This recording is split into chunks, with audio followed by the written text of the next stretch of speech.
आज की इस कीमती नशिस्त में मुझे चंद बातें अर्ज करनी है और इस उम्मीद के साथ अर्ज करना चाहता हूं कि आप हजरात की मदद मेरे साथ शामिल हाल होगी, बल्कि अपने साथ मदद होगी। मेरे साथ मदद ये होगी कि आप तवज्जो से सुनेंगे तो अल्लाह ताला मज़ामीन नाजिल फरमाएगा, और आपकी अपनी मदद ये होगी कि तवज्जो से सुनेंगे तो अमल की तौफीक मिलेगी। उन चंद बातों में सबसे पहली बात बतौर इब्तिदाई और तमहीद के ये कि जो चीज हमारे और आपकी जिंदगी से कट जाती है, अलहदा हो जाती है, हमारे और आपकी जिंदगी को छोड़ देती है और वो जिंदगी से अलग हो जाती है, आप खुद अपनी आंखों से देखकर उसके शाहिद हैं और आप खुद उसके गवाह हैं कि वो शय आपके सामने में जलील हो जाती है और रुस्वा हो जाती है। मिसाल के तौर पर हमारे और आपके सर में बाल है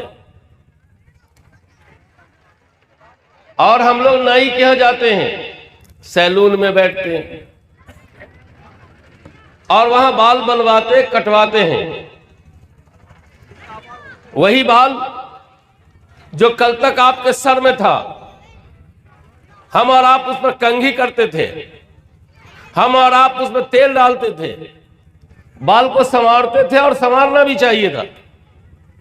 लेकिन जब वही बाल हमारी जिंदगी से कट जाता है तो आपके सामने में जूतों से रौंदा जाता है और उसी बाल पर थूक फेंका जाता है। अब बसा औकात उसी बाल पर कुत्ते भी पेशाब करते हैं। क्या हमको और आपको उस पर तकलीफ होती है? मैं इस मजमा से पूछना चाहता हूं, याद रखिए ना आप मेरे लिए अजनबी है ना मैं आपके लिए अजनबी हूं। मेरे और आपका रिश्ता बहुत मजबूत और इंटरनेशनल है, जो किसी सरहद का पाबंद नहीं है। और वो रिश्ता हमारे और आपका ईमान का है, कुरान का है, मोहम्मद रसूलुल्लाह सल्लल्लाहु अलैहि वसल्लम की उम्मत होना का, खुदा का बंदे होने का। बहुत मजबूत रिश्ते हमारे आपके दरमियान।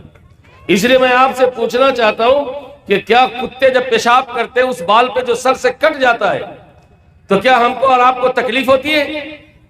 होती है तकलीफ, बल्कि बाल बनाता रहता है, उसी पे खैनी खा के थूक देता है, कोई तकलीफ नहीं। और अब तो बाल का क्या पूछना है, अब तो बाल सर में वबाल बन गया, सर में वबाल बन गया। कल तक जो बाल हमारे गांव में, आपके गांव में सरदार लोग चोर लड़का को पकड़ के काट करके गधा पर बैठा करके घुमाते थे, आज वही बाल हमारे माशरे के नौजवानों का मुकद्दर बन गया है, फैशन बन गया है। और आप ये समझते हैं कि इस बाल की कटिंग से, इस बाल की बेतरतीबी से कल्ब जिगर पर और तबीयत पर और जहन पर असर नहीं पड़ता है। इंतहाई दर्जे का असर पड़ता है और मनफी असर पड़ता है। आवारगी परवान चढ़ती है और सालिहियत से वो नौजवान दूर होता है। अगर बाल के असरात नहीं होते तो मैं नहीं समझता हूं कि नबी रहमत सल्लल्लाहु अलैहि वसल्लम बाल के सिलसिले में अहकामात जारी करते। जो बच्चे गलतकारी में, बदकारी में, ज़िनाकारी में पकड़े जाते थे, उन बच्चों का बाल इस तरह से काट करके गांव में घुमाया जाता था। और आज वो बाल फैशन बन के है, हमारे समाज में है। हमारे नौजवानों को, हमारे घर वालों को कोई ये मोहब्बत से समझाने वाला नहीं है कि इससे तुम्हारी शनाख्त मिट रही है, इससे तुम्हारी पहचान मिटती जा रही है, इससे तुम्हारा इम्तियाज मिटता जा रहा है, इससे तुम्हारा वजूद खतरे में, वजूद खतरे में। और तुम ये समझते हो कि हम नए जमाने में हैं और नए फैशन से भरे हुए हैं और हमारे बाल की कटिंग को देखकर लोग खुश होते होंगे। नहीं, हर संजीदा तबीयत और हर पाक दिल और पाक जहन की आहें लगती है ऐसे बेराह रो लड़कों को जो अपने सर को किसी और के हवाले कर दिया है, जबकि सर को नबी रहमत सल्लल्लाहु अलैहि वसल्लम की तहजीब के हवाले करना था। एक साहब सुनाने लगे, मौलाना मैंने बाल बनवाया 7,000 रुपये लगे। तो मैंने कहा कि पूरे खानदान का बनवाया है क्या? कहा नहीं नहीं, पूरे खानदान का नहीं, मैं अकेला तनहा अपना बनवाया।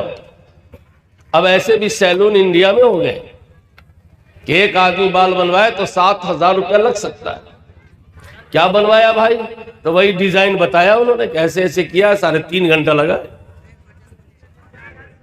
तो अब बाल में जो डिजाइन है, चाहे आप जितना डिजाइन कर ले, लेकिन सर से जब बाल निकल जाता है तो जूतों के तलवों में आता है कि नहीं आता है, कुत्तों के पेशाब की नजर होता है कि नहीं होता है, और नालियों में फेंका जाता है कि नहीं फेंका जाता है। क्यों फेंका जाता है? इसलिए फेंका जाता है, वो बाल किसी की जिंदगी को छोड़ आया है, वो किसी के सर में था, अब उसने उस मरकज़े हयात को छोड़ दिया है, तो मरकज़े हयात से कट जाती है जो चीजें, वो जलील हो जाती हैं, रुस्वा हो जाती है। उसी तरीके से हमारे और आपके हाथों में, पांव में नाखून है, ये भी अल्लाह ताला की नेमत है। बाल भी अल्लाह ताला की बहुत बड़ी नेमत है। अगर बाल ना हो तो आज के दौर में तो शादी मुश्किल है ही। लड़की कहती है कि लड़का के फुल सर का फोटो भेजो, हम कहा ठीक कहती है, वो भी ठीक करती है। जब लड़का कहेगा हमको लड़की गोरिये चाहिए, तो लड़की को शौहर गोरा क्यों नहीं चाहिए भाई? हैं? जब लड़का चाहेगा कि हमको लड़की इस डिजाइन की चाहिए, तो लड़की क्यों नहीं चाहेगी हमको शौहर इस डिजाइन का चाहिए? तब उसने भी कह दिया है कि सर पर टोपी पहन के नहीं, बल्कि सर खोल करके फोटो भेजवाइए, देखिए उनके सर पर बाल है या फुटबॉल है, बाल है, सर है या फुटबॉल है। तो बाल तो अल्लाह ताला की नेमत है ही। ये नाखून जो हाथों में है, ये भी बहुत बड़ी नेमत है। यही नाखून जब तक उंगली में है तो खाना खाते हैं तो मुंह के अंदर डालते हैं हम, अब फिर उसको चूसते हैं, चाटते हैं, उसमें जाइन नहीं, और उसका हुक्म भी है प्लेट साफ करके खाना। अब तो प्लेट ही वो खत्म हो गया कि साफ करके खाइएगा, साफ कीजिएगा तो प्लेट में सुराख हो जाएगा, तब वो भी मौका नहीं छोड़ा। तो कम से कम उंगली तो बची हुई है। यही नाखून जब उंगली में है तो ये उंगली नाखून समेत अंदर जाती है और हम उसको चूसते हैं। लेकिन वही नाखून जब बड़ा हो जाता है और जब हम उसको काट देते हैं तो क्या फ्रीज में डालते हैं उसको काट करके, या दुल्हन साहिबा के मेकअप बॉक्स में रख देते हैं कि इसको रखो, इस सुभान अल्लाह पड़ेगा? क्या करते हैं? उसको फेंक देते हैं। क्यों फेंकते हैं? इसलिए फेंकते हैं कि वो मरकज़े हयात से कट गया है, उसने जिंदगी को छोड़ दिया है, तो अब वो फेंका जाता है। वो मेरे भाइयों, इससे मालूम यह हुआ कि जो चीज मरकज़े हयात से कट जाती है वो जलील हो जाती है, वो काबिल एतना नहीं रहती, काबिल एहतराम और काबिल तकरीम भी नहीं रहती, फेंक दी जाती है। तो जब हयात से जो चीज कट जाती है उसका यह हश्र है। तो जब जो आदमी, जो बंदा खालिक हयात से, मालिक हयात से कट जाएगा तो इस आसमान के नीचे, इस जमीन के ऊपर कैसे इज्जत पाएगा? हमको आप बता दीजिए। आप जो खालिक हयात से कट जाएगा, जिसने जिंदगी को पैदा किया है, जो जिंदगी का मालिक है, जिसने जिंदगी और बॉडी की प्रॉपर्टी हमको और आपको दिया है, आपके पास हाथ पांव, ये जो पूरी पर्सनालिटी है, आप इसको क्या समझते हैं? ये अल्लाह की दी हुई सबसे बड़ी प्रॉपर्टी है। ये प्रॉपर्टी जब तक अच्छी रहेगी तो दुनिया से आप फायदा उठा सकेंगे। ये प्रॉपर्टी अगर डैमेज होगी तो दुनिया आपके लिए कुछ भी नहीं है, बल्कि दीन के अहकाम पर भी अमल करने के लिए इस प्रॉपर्टी का अच्छा होना बेहतर है। तो जब हमारे और आपकी जिंदगी और हयात से एक चीज कट जाती है तो जलील हो जाती है।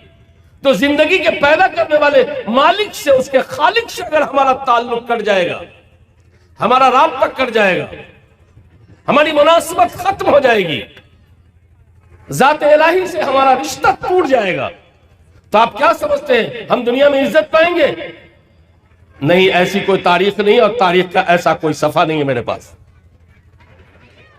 और ऐसा कोई अहद नहीं है मेरे सामने, और ऐसा कोई दौर नहीं मेरे सामने से गुजरा है, और माजी के आईने को भी मैंने देखा है तारीख की आंखों से, लेकिन अब तक कोई ऐसा अहद नहीं मिला कि कोई कौम और खुसूसन मुस्लिम कौम अपनी जिंदगी के पैदा करने वाले से कट गई हो और वो इज्जत पा गई हो, वो बुलंद हो गई हो, वो सरबुलंदी हासिल कर लिया हो, अब वो महफूज रह गई हो, बल्कि वो भी जलील हो गई है और वो भी नाले के हवाले कर दी गई है, सरा दी गई है, गला दी गई है, तबाह कर दी गई है, बर्बाद कर दी गई है। अल्लाह ताला ने अपनी जात से वाबिस्तगी के लिए, जात से वाबिस्तगी के लिए बहुत सारी चीजें हमारे और आपके हवाले की हैं। उनमें एक चीज तो नमाज है। नमाज से गाफिल होना, नमाज से गाफिल होना, नमाज से गाफिल होना, जाते इलाही से गाफिल होना, यह बात याद रखिएगा। जो नमाज नहीं पढ़ता है उसको समझ लेना चाहिए कि मैं अल्लाह से गाफिल हूं, अल्लाह की जात से गाफिल हूं, अल्लाह की कुदरत से गाफिल हूं, अल्लाह की सिफात से गाफिल हूं, अल्लाह की जात से उसका कोई कनेक्शन नहीं है। नमाज से गाफिल होना, इस जुमले ने मुझे उस वक्त झिंझोरा है जिस वक्त मैं हजरत हाफिज शमसुल हुदा साहब दामत बरकातुहुल आलिया, जो नक्शबंदिया सिलसिला के बड़े बुजुर्ग और हमारे पीर मुर्शिद हजरत मौलाना इश्तियाक अहमद साहब दामत बरकातुहुल आलिया ने नमाज की मुदावमत पर और हजरत हाफिज साहब ने नमाज से गफलत पर, इन दोनों की बातें जब मेरे सामने आई तो इस जुमले ने मुझे झिंझोर करके रख दिया कि नमाज से गाफिल होना खुदा की जात से गाफिल होना है। जो बंदा खुदा की जात से गाफिल होगा वो मोमिन कैसे होगा और वो खुदा की पनाह में कैसे, वो कैसे तहफ्फुज़ हासिल कर सकेगा। ये बहुत बुनियादी चीज है। दूसरी चीजें जो खुदा से बराह रास्त, डायरेक्ट नहीं, इनडायरेक्ट नहीं, डायरेक्ट, इनडायरेक्ट नहीं, डायरेक्ट राब्ते की चीज है, ताल्लुक की चीज है, वो आपके घर में है, वो आपके घर में है, वो आपकी ताकों में है, आपके बहू के खूबसूरत बक्से में है, वो मस्जिद के ताकों में है, वो कहीं ना कहीं रखा हुआ है, दर्जा बदर्जा रखा हुआ है। उसका नाम कुरान करीम। कुरान करीम, कुरान करीम मखलूक नहीं है। कुरान करीम अल्लाह ताला की सिफत कायमा है। गोया कि अल्लाह ताला ने अपनी सिफात के एक हिस्से को डायरेक्ट आपके हवाले कर दिया है। आपकी गोद में, आपके सामने अगर कुरान पाक का नुस्खा है तो इस यकीन के साथ देखना चाहिए कि अल्लाह की सिफात का हिस्सा है। ये चीजें अल्लाह की जात से कायम है, अल्लाह की सिफात से कायम है। इतनी बड़ी नेमत, इतनी बड़ी दौलत हमारे और आपके घरों में है, ताकों पर है। वो बहनें, वो बेटियां भी जरा गौर करें जिसके वालिदैन ने बहुत कुछ बेच करके उनकी जिंदगी को निकाह की नेमत से आबाद किया है और उसने जहेज में बहुत कुछ दिया, उसमें 30 पारा कुरान भी दिया है। मुसहरी उसकी इस्तेमाल हो गई, बेड उसका इस्तेमाल हो गया, गद्दे इस्तेमाल हो गए, तकिया भी इस्तेमाल हो गया, चादर भी इस्तेमाल हो गई और बर्तन बासन भी इस्तेमाल हो गए। लेकिन उस बूढ़े बाप ने 30 पारा कुरान बेटी को दिया था कि ये बेटी जब जाएगी तो इस किताब से वाबिस्ता रहेगी, तो खुदा से डायरेक्ट वाबिस्ता रहेगी। वो किताब अब तक घर में नहीं खुला। बहनों, तुम्हारी जहेज की फहरिस्त तुमसे गायब तो नहीं हो गई है। तुम जरा अपने जहेज की फहरिस्त पर निगाह डालो। ऐसा तो नहीं कि कुरान छूट गया है, अब्बा नहीं दिया है। ऐसा तो नहीं कुछ जहेज की फहरिस्त में तुम्हारे वालिद कुरान ही भूल गए हो। तुम जरा अपने जहेज की फहरिस्त देखना तो उसमें कुरान नंबर 1 पर लिखा हुआ होगा। याद रखना कि बाप ने जब से यह कुरान दिया है, यह कुरान आपके घर में खुला या नहीं खुला। तुमने कुरान से रिश्ता तोड़ा तो तुम्हारा ससुराल और ससुराल के अहवाल भी तुम्हारे साथ नहीं है। आज तुम परेशान हो, कुहुक रही हो, तरह तरह की तदाबीर इख्तियार कर रही हो और ये नहीं देख रही हो कि कुरान से हमारा रिश्ता नहीं है। जिस बाप ने कुरान जहेज में दिया था वो कुरान अब तक खुला ही नहीं। कुरान करीम से वाबिस्तगी अल्लाह से डायरेक्ट वाबिस्तगी का जरिया है। हजरत शेख अब्दुल अजीज दब्बाग रहमतुल्लाह अलैह फरमाते हैं,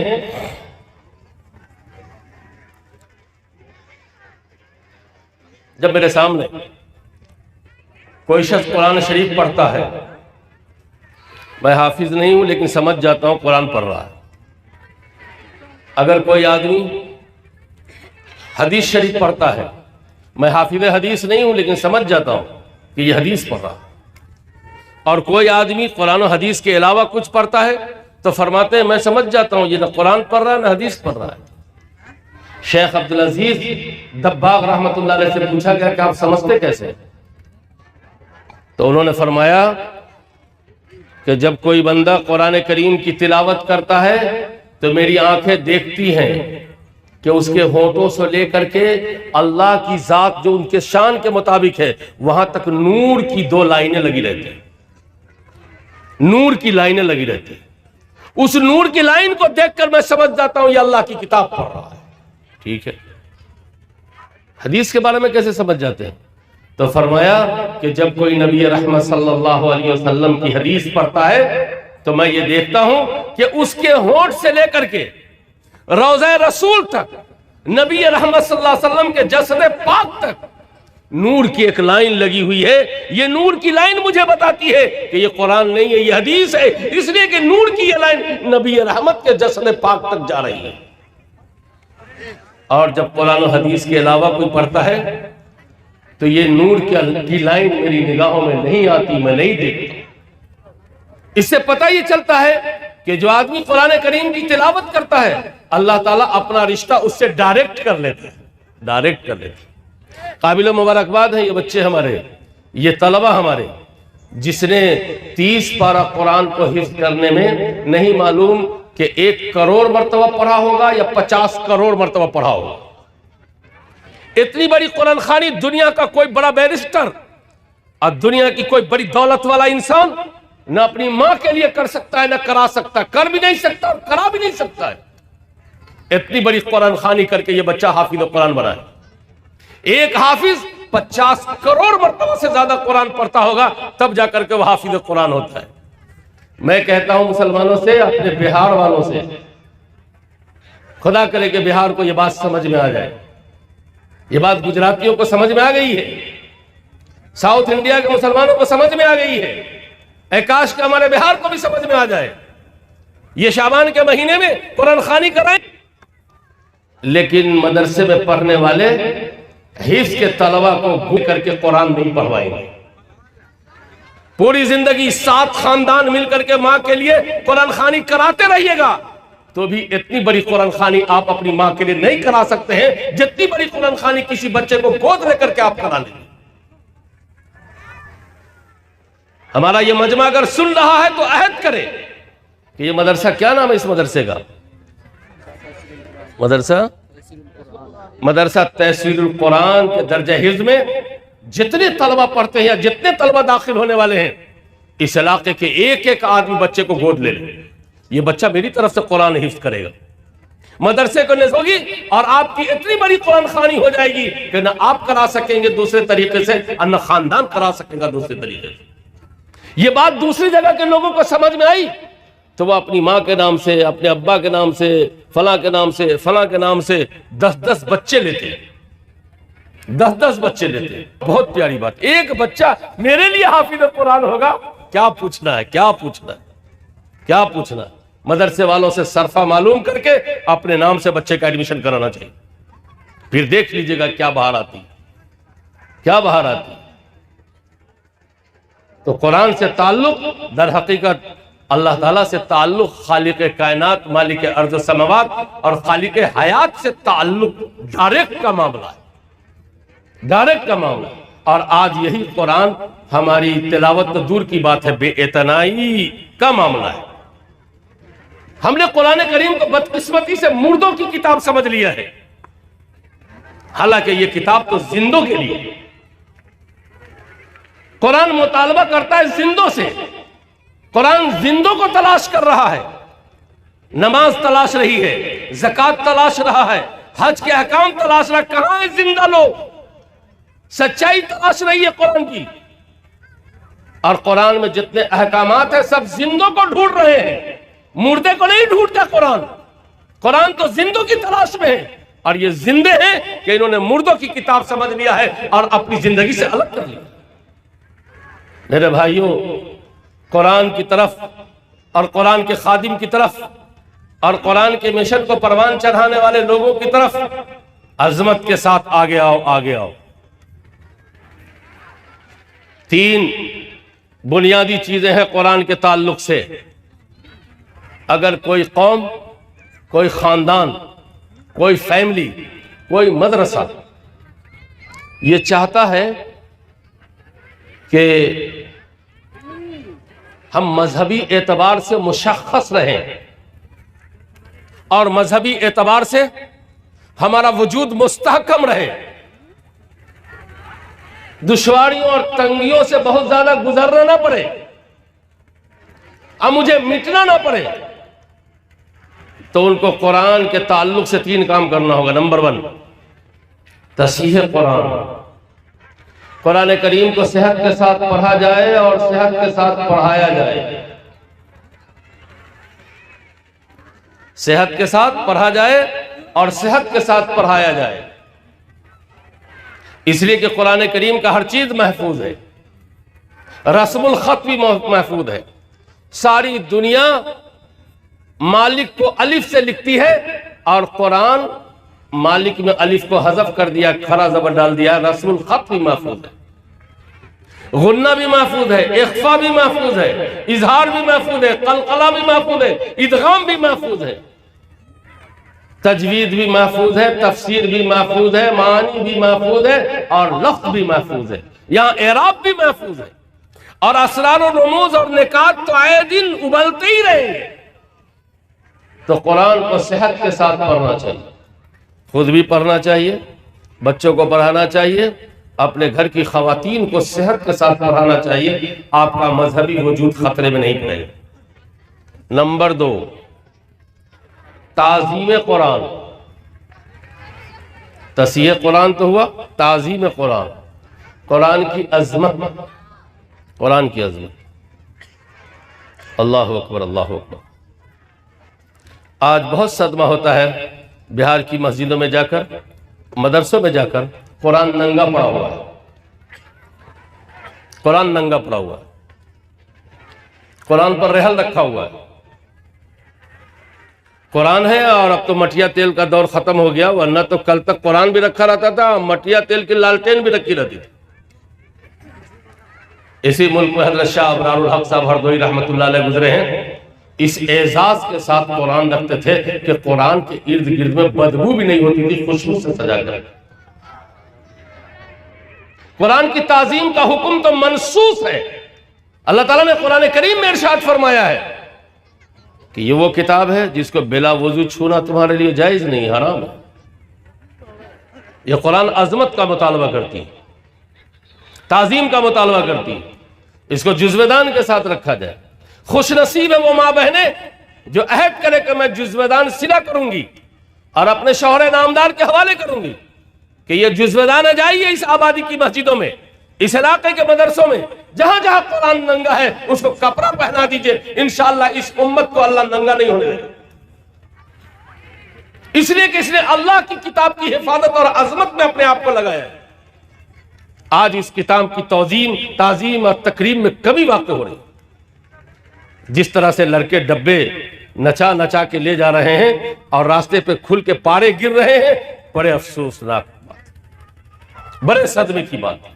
कुरान की अजमत के लिए, उसकी तौकीर के लिए आगे आइए और कुरान पर किसी दूसरी किताब को ना रखिए, इसलिए कि यह खालिक की किताब है। और जब खालिक की किताब है तो मखलूक की कोई किताब कुरान के ऊपर ना रखी जाए। इस कुरान उसका मुतहम्मिल नहीं है, कुरान इसको बर्दाश्त करने को तैयार नहीं, ताजीम के खिलाफ है। दूसरी चीजें हैं कुरान के लिए ताजीम, ताजीम कुरान। और तीसरी चीजें तकरीम हामिल कुरान। जो कुरान के पढ़ने वाले हैं, जो कुरान के पढ़ाने वाले हैं, जो कुरान की तफसीर करने वाले हैं, जो कुरान का पैगाम आम करने वाले हैं, आप उनकी तकरीम कीजिए। बांग्लादेश में एक बुजुर्ग हैं, नाम मेरे जहन से निकल गया है। उन्होंने फरमाया कि जब से मेरे मदरसे ने 3 काम पर पाबंदी से अमल किया है, अल्लाह का शुक्र है, हमारा मदरसा ज़ाहिरी और मानवी एतबार से असबाब के दर्जे में आसमान की बुलंदी को पहुंचा है, आसमान की बुलंदी को पहुंचा है। उसमें 3 बातों में से एक बात यह है तकरीम हामिल कुरान। कहा कि मेरे मदरसे में जो कुरान पढ़ाने वाले उस्ताद हैं, जितने कमरे मौजूद हैं, उनमें जो सबसे अच्छा कमरा है मैं कुरान के उस्ताद को देता हूं। दरसगाह में जो गद्दे लगे हैं, उनमें जो सबसे अच्छा गद्दा नुमाया हो सकता है गिलाफ वाला, वो मैंने हाफिज कुरान के हवाले किया, कुरान की खिदमत करने वाले के हवाले किया। जिस दस्तरखान पर हमारे मदरसे के हाफिज कुरान बैठ जाते हैं, मैं उस दस्तरखान पर एक न एक चीज इजाफे के साथ रखने का मिजाज बना लिया, और मैंने अपने मदरसे में हाफिज कुरान की तनख्वाह दूसरी तमाम किताब पढ़ाने वालों से आगे रखा, आगे रखा। यानी 10 रुपया ही सही, लेकिन वो आगे है, इसका खादिम है। मैं ये नहीं कहता कि आप ताबिश रेहान साहब को पैसे नहीं दीजिए, दीजिए और दीजिए, इतना दीजिए कि एक तराजू में उनको बैठा दीजिए और दूसरे तराजू में अपना पैसा रख दीजिए, उससे मुझ पर फर्क नहीं होगा, मुझे खुशी होगी। लेकिन मैं जलसे में नाइंसाफी देखता हूं, अफसोस है कि मखलूक का कलाम है, मखलूक की शान में पढ़ा जा रहा है। बिलाशुबा वो नबी है, आखिरी नबी है, दायमी नबी है, अल्लाह के बाद उन्हीं की हस्ती है, उन्हीं की शख्सियत है, कोई शक नहीं है। लेकिन ये बात भी तय है कि नाते पाक चाहे जिसकी भी लिखी हो वो मखलूक है, पढ़ने वाला भी मखलूक है। लेकिन इसी जलसा में कुरान भी पढ़ा गया होगा। ताबिश रेहान साहब कहाँ चले गए क्या? अदमा खाली साहब इसी जलसे में, अब भला बताइए, ये बुजुर्ग हमारे हैं जिनकी बरकत से हमारी उम्र में बरकत होने वाली होती है और रोजी में बरकत होती है, इन्होंने कुरान पढ़ा है। इस मजमा से कितने आदमी आए हैं उठ करके साहिब कुरान, जिन्होंने इनको मोहब्बत में हदिया दिया हो कि आपने अल्लाह का कलाम पढ़ के सुनाया। ये कितने हुफ्फाज हैं, बड़ा शौक है आपको, मोहब्बत है, बहुत ताल्लुक है आपको नबी से, तो आइए ना। खुद नबी का इम्तियाज ये है कि वो साहिब कुरान है, नबी का इम्तियाज ये है, मोहम्मद रसूलुल्लाह सल्लल्लाहु अलैहि वसल्लम का साहिब कुरान है, बल्कि नबी का मोजिज़ा है। आइए ना, उस मोजिज़ा के जो हामिल है, जरा इनको भी 500 हजार रुपए देने दीजिए, इनको भी दे दीजिए। मैं नहीं समझता कि ये इंसाफ। आप शायर को जितना देना है दीजिए, लेकिन जो खादिम कुरान है उसको बढ़ करके दीजिए, तब होगा तकरीम हामिल कुरान। मुफस्सिर कुरान इस वक्त जो मेरी निगाह में हजरत मौलाना खालिद हुसैन निंगवी साहब इस खित्ते में पाबंदी के साथ और इब्तिदा से लेकर इंतहा तक कुरान की तफसीर किया है। कितने लोग हैं जिनके घर पर जाकर के कहा मौलाना मैं सिर्फ ये हदिया आपको इसलिए दे रहा हूं कि आप कुरान की तफसीर बयान करते हैं, कुरान से आप जुड़े हुए हैं, अब मुझे हुक्म है कि कुरान की खिदमत करने वाले की तकरीम करनी चाहिए, तकरीम करनी चाहिए। मेरे लोग, मेरे भाइयों, मेरे बुजुर्गों, मेरे जवानों, मेरे नौजवानों, तरतीब को मलहूज रखिए, आगे आइए, आगे आइए और आकर के कुरान और हामिल कुरान की तकरीम कीजिए, खिदमत कीजिए। जो आदमी हामिल कुरान की इज्जत करता है, अल्लाह ताला उसको कब्र में बहुत नवाजता है। हजरत शाह अबरारुल हक साहब हरदोई रहमतुल्लाह अलैह लिखा है कि हजरत मौलाना आफ्ताब आलम साहब के वालिद गिरामी हजरत मौलाना बदर आलम साहब मेरठी रहमतुल्लाह अलैह मक्कतुल मुकर्रमा में मदफून हुए। वहां के दस्तूर के मुताबिक 6 महीने में दूसरी नाश को कब्र में डालना था, और जब कब्र खोली गई तो हजरत की नाश बिल्कुल तरोताजा है। जिस दवा ने सैकड़ों मुर्दे गला दिए और अब तक गला रहे हैं, वो दवा और वो केमिकल हजरत मौलाना बदर आलम साहब मेठी रहमतुल्लाह अलैह पर काम नहीं किया। 1 बार 2 बार 3 बार खोली गई, कब्र यूं ही महफूज है और वो मां बदर आलम साहब की पूरी बॉडी महफूज है। हजरत शाह अबरारुल हक साहब हरदोई रहमतुल्लाह अलैह ने खुद पूछा मौलाना आफ्ताब आलम साहब से वजह क्या है, जाहिरी सबब क्या है?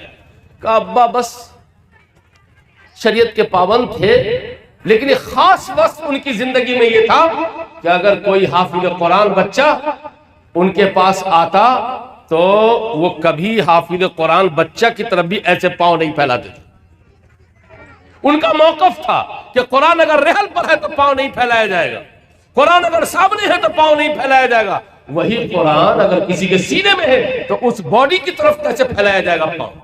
पूरी जिंदगी मौलाना बदर आलम साहब मेठी रहमतुल्लाह अलैह ने हाफिज कुरान की तरफ पांव नहीं फैलाया, इस कदर एहतराम किया, इज्जत किया, उसका फल यह मिला कि कब्र में अल्लाह ताला ने उनके पूरी बॉडी की हिफाजत किया, केमिकल के बावजूद, केमिकल के बावजूद। लेकिन आज तो हमारा हाल ये है कि थोड़ी सी बात बिगड़ी, बस हाफिज क्या कह रहे, हफियावा कहां जा रहा है, नाम हफियावा रख देते हैं।